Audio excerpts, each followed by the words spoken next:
Welcome to hour number 2, live right here on this Tuesday morning, bright and early on the early line on SportsGrid. He is Donnie Rightside. I am Ben Stevens. A lot to get into here in our second hour. Some NFL headlines following the 2025 NFL Draft. The early portions of the full NFL offseason, where the football calendar kind of quiets down for a few weeks before we get into more of those offseason programs. But we did see some big news overnight. Our guy Keith Stewart will join us up next for a preview of a new week on the PGA Tour. And then we've got 4 NBA playoff games on this Tuesday, a quadruple header to break down and get you ready for.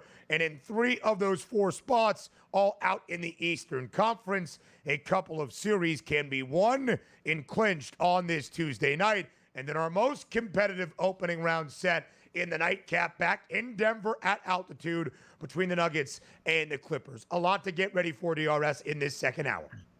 And a standing ovation for the NBA, at least for a couple things that they did right today. How about a 6 o'clock playoff game, followed by a 7:30 playoff game, followed by an 8:30 playoff game? Genius this year. The only difference is we could have popped that Clippers-Nuggets game at 9:30. It would have been a perfect 4-game stretch. But I do love the fact that we are having 3 games on in the prime time that everybody can watch and enjoy, or at least catch most of those games. Good job by the NBA. That's the way you're supposed to do it. If Donnie Rightside is highlighting the positives of your scheduling, you know you have done a good job, especially if that is the association, seeing as Donnie might just be a few days away from never watching a single minute of NBA regular season action again. DRS, let's go to the National Football League, the big headlines around the NFL, and some big news early this morning. George Kittle has signed a long-term contract extension with the San Francisco 49ers. 4 years, $76.4 million. That is exactly $19.1 million on annual average value, making Kittle the highest paid tight end in National Football League history. Last year, in year number 8 around the NFL, more than 1,000 receiving yards for the 4th time in his career. For the 49ers this offseason, 2 big paydays had to happen.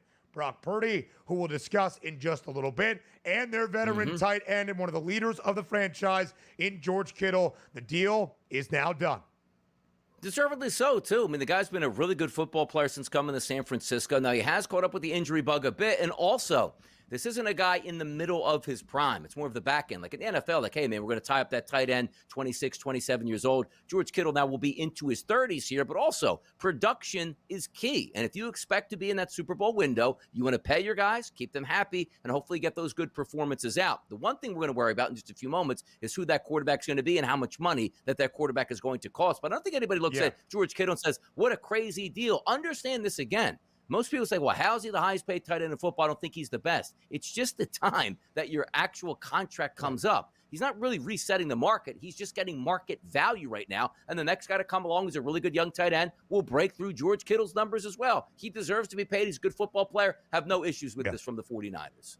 Yeah, DRS, speaking of those young tight ends on their way up, it was Trey McBride earlier this offseason with the Cardinals signing a 4-year, $76 million deal, $19 million per season, highest paid tight end ever. George Kittle and the Niners with an additional $400,000, and what that means, or $4 million, whatever I am saying, no. $400,000. Yeah, $19.1 million per year. It makes Kittle the highest paid tight end. Again, last season for Kittle, a Pro Bowl year. Played in 15 games, has played in at least 14 in 4 consecutive years for San Fran. A Pro Bowler in all 4 of those seasons. Last season, 1,106 receiving yards, 8 receiving touchdowns, averaging better than 14 yards per reception. That was best among all tight ends around the NFL a season ago. He is still productive even at the end of his 8th NFL season, embarking on year number 9. He has stated it as a goal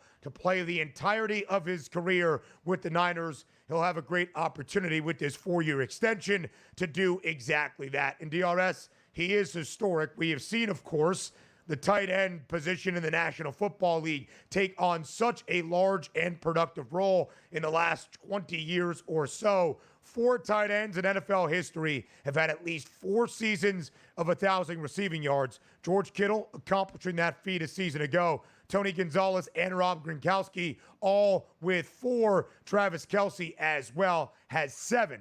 So, 5 tight ends, because you got to add in Jason Witten, who has 4 years of at least 1,000 receiving yards. But George Kittle, of course, in some pretty historic company.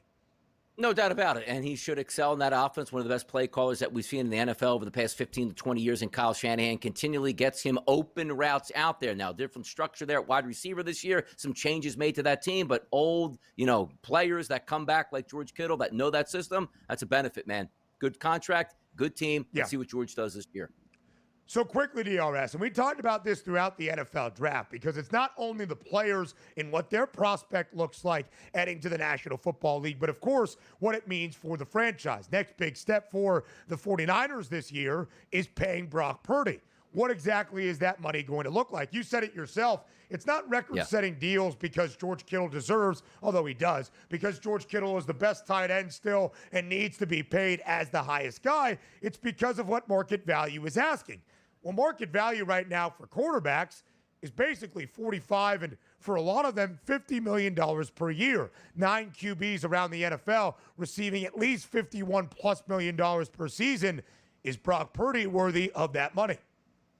Probably, and again, maybe the toughest negotiation that I've seen over the past 5 to 6 years in the NFL. Like, we didn't look at Lamar Jackson and be like, you're going to pay him that much money and reset the market? Yeah, you will. And nobody cared about it because Lamar Jackson is that good.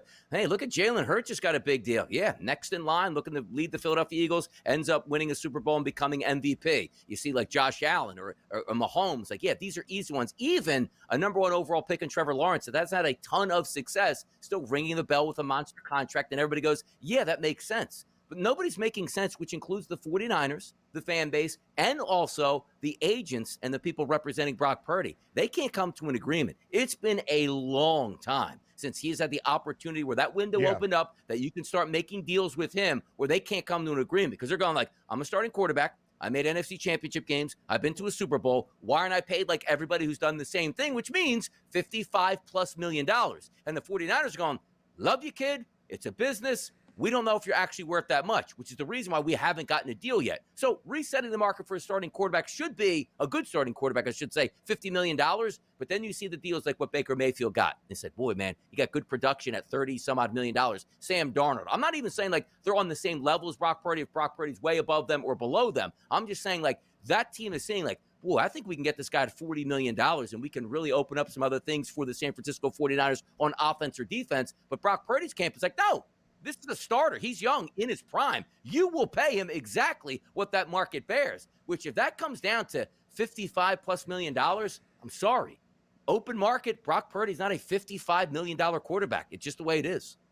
Perhaps, but he's not on the open market. This, as it should be clarified, is the first offseason Brock Purdy is eligible to sign his second deal in a contract extension with the 49ers. DRS, here are the rest of the NFL headlines from yesterday. Derek Carr confirming his shoulder injury. Diontae Johnson signing a 1-year deal. Brandon Beane, the GM of the Bills, ripping local radio hosts for not being grateful enough for what the Bills did in the NFL draft. And the Commanders announcing their new stadium. That's really where things stand.